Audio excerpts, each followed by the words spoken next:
তো নমস্কার ইউটিউববাসী, আজকের এই ভিডিওতে আমরা আলোচনা করব কাঠের সিএফটি হিসাব কিভাবে করা হয়।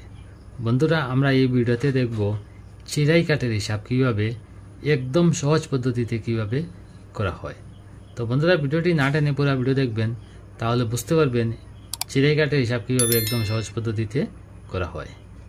তো বন্ধুরা, এখানে যে কাঠগুলো দেখতে পাচ্ছেন, এই কাঠের সাইজ হচ্ছে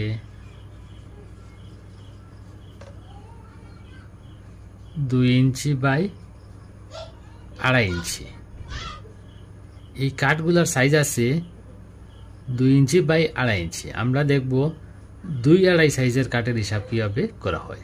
তো এখানে যে কাঠগুলো আপনারা দেখতে পাচ্ছেন, এখানে আছে দৈর্ঘ্য আছে মনে করেন এখানে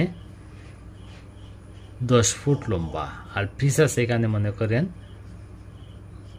12 পিস কাঠ, আর এখানে আছে মনে করেন 15 ফুট লম্বা কাঠ, আর পিস আছে এখানে 20 পিস। এখানে দেখতে পাচ্ছেন 10 ফুট লম্বা কাঠ আছে এখানে 12 পিস, আর এখানে দেখতে পাচ্ছেন 15 ফুট লম্বা এখানে আছে 20 পিস কাঠ। তো এখানে টোটাল কত সেফটি কাঠ আছে আমরা হিসাব করে বের করব। তো প্রথমে এখানে দেখি 10 ফুট লম্বা আছে 12 পিস কাঠ। প্রথমে আমরা এই 12 পিস কাঠের রানিংটি প্রথমে আমরা বের করে নিই।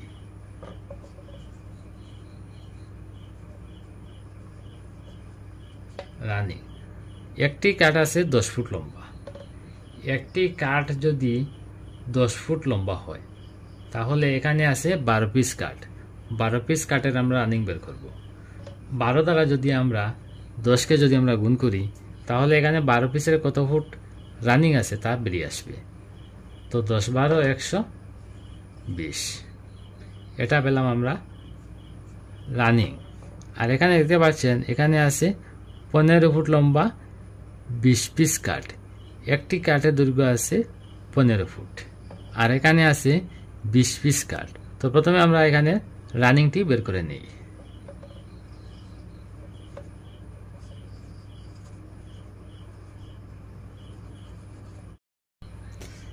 তো এখানে একটি কাঠের দৈর্ঘ্য আছে 15 ফুট লম্বা।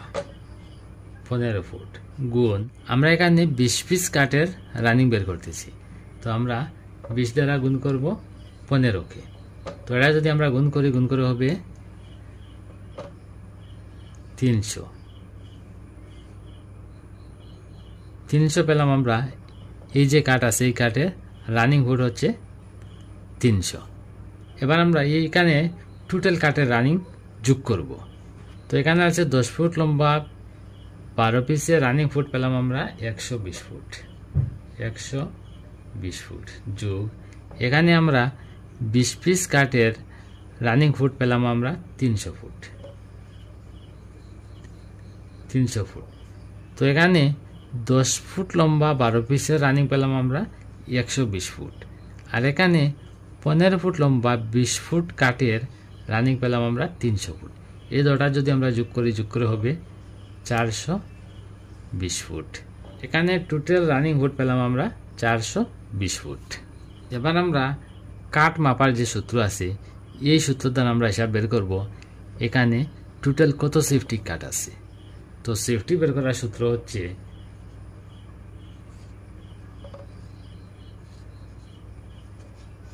দৈর্ঘ্য পূরণ প্রস্থ পূরণ উচ্চতা, আর নিচে বসাবো আমরা 144। তো এই কাঠগুলা টোটাল দৈর্ঘ্য পেলাম আমরা 420 ফুট। এখানে বসাবো আমরা 420 ফুট। আর এই কাঠের প্রস্থ আছে 2.5 ইঞ্চি, 2.5 পূরণ কাঠের উচ্চতা আছে 2 ইঞ্চি। এখানে বসাবো আমরা 2, আর নিচে বসাবো আমরা 144। এবার দৈর্ঘ্য প্রস্থ এবং উচ্চতা এই তিনটি যদি আমরা গুণ করে হবে 2100, আর নিচে বসাবো আমরা 144। আর 144 দ্বারা যদি আমরা 2100কে যদি আমরা ভাগ করি, তাহলে এখানে কত সেফটি কাঠ আছে তা বেরিয়ে আসবে। তো এটা দ্বারা যদি আমরা ভাগ করে হবে 14.5 58 সিএফটি কাঠ। তো এখানে দেখতে পাচ্ছেন 12 পিস কাঠ, আর এখানে দেখতে পাচ্ছেন 20 পিস কাঠ, আর সাইজ হচ্ছে 2 ইঞ্চি বাই 2.5 ইঞ্চি। তো টোটাল আছে এখানে 20 পিস আর 12 পিস হচ্ছে 32 পিস। এই 32 পিস কাঠের সিএফটি পেলাম আমরা 14.58 সিএফটি কাঠ। তো বন্ধুরা, কাঠের হিসাব যখন আপনারা বের করবেন, প্রথমে আপনারা কাঠের রানিংটি মেপে টোটাল যোগ করে নেবেন। তারপর এই সূত্রে আপনারা বের করবেন দৈর্ঘ্য, প্রস্থ এবং উচ্চতা, নিচে বসাবেন 144। এই সূত্রে যদি আপনারা কাঠের হিসাব বের করেন তাহলে একদম সহজভাবে কাঠের সিএফটি বেরিয়ে আসবে। তো বন্ধুরা, আজকের ভিডিও এখানে শেষ। পরবর্তী ভিডিও নোটিফিকেশন পাওয়ার জন্য চ্যানেলটি অবশ্যই সাবস্ক্রাইব করুন। আর ভিডিওটি কেমন হলো না হলো কমেন্টের মাধ্যমে অবশ্যই জানাবেন। ধন্যবাদ।